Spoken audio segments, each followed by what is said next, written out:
warahmatullahi wabarakatuh.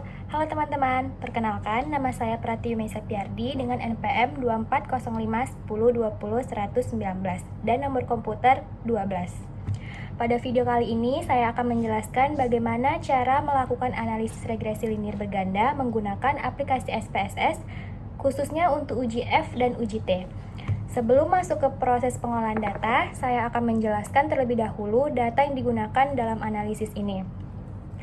Data yang digunakan terdiri dari 12 responden dengan 3 variabel penelitian. Variabel pertama adalah modal usaha sebagai X1, kemudian pengalaman usaha sebagai X2, dan pendapatan usaha sebagai variabel Y atau variabel terikat.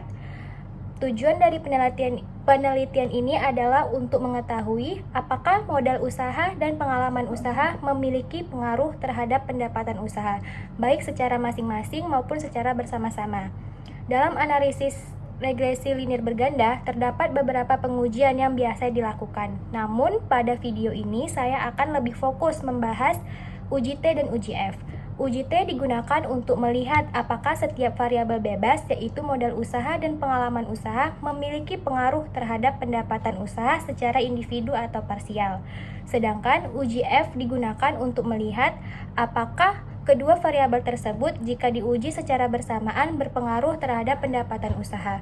Melalui kedua pengujian ini, kita dapat mengetahui variabel mana yang berpengaruh signifikan terhadap pendapatan usaha dan seberapa besar peran variabel tersebut dalam model penelitian yang digunakan. Baik teman-teman, langsung saja kita ke tutorialnya. Nah, di sini saya udah punya data sebanyak 12 sampel di mana X1 modal usaha, X2 pengalaman usaha, dan Y pendapatan usaha. Nah, di sini kita langsung copy aja.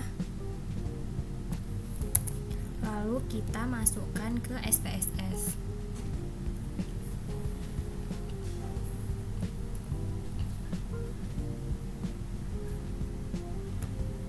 Di bagian data view kita masukkan data yang kita copy tadi. Nah, di sini kan nama variabelnya belum terubah nih. Kita ganti di variabel view. Ini kita ubah jadi S1, lalu X2, dan ini Y. Desimal kita ubah semuanya menjadi 0.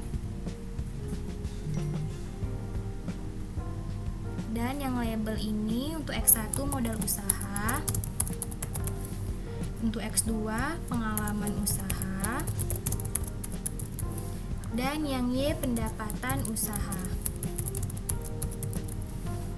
Kalau udah, kita masuk ke analyze, lalu regression, linear.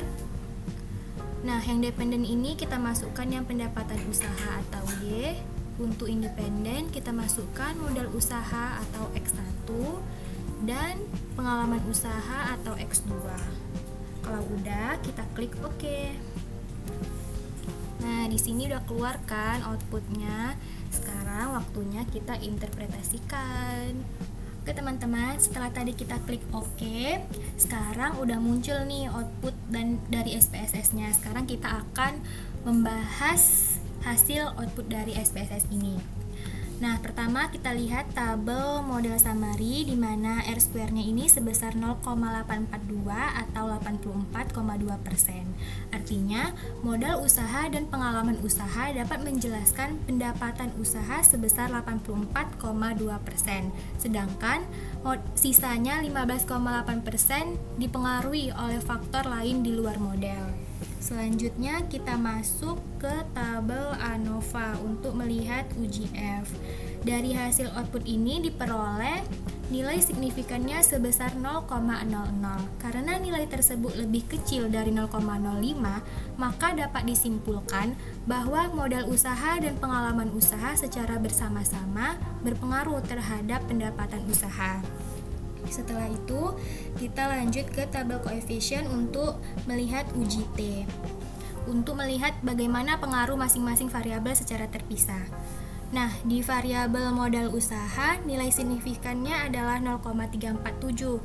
Karena nilainya lebih besar dari 0,05, maka modal usaha tidak berpengaruh signifikan terhadap pendapatan usaha.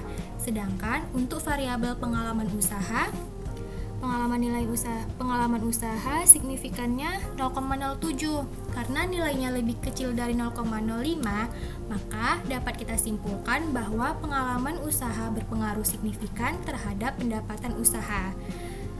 Jadi, dari hasil analisis ini dapat diketahui bahwa modal usaha dan pengalaman usaha secara bersama-sama berpengaruh terhadap pendapatan usaha. Namun, jika dilihat secara masing-masing, hanya pengalaman usaha yang memiliki pengaruh signifikan terhadap pendapatan usaha.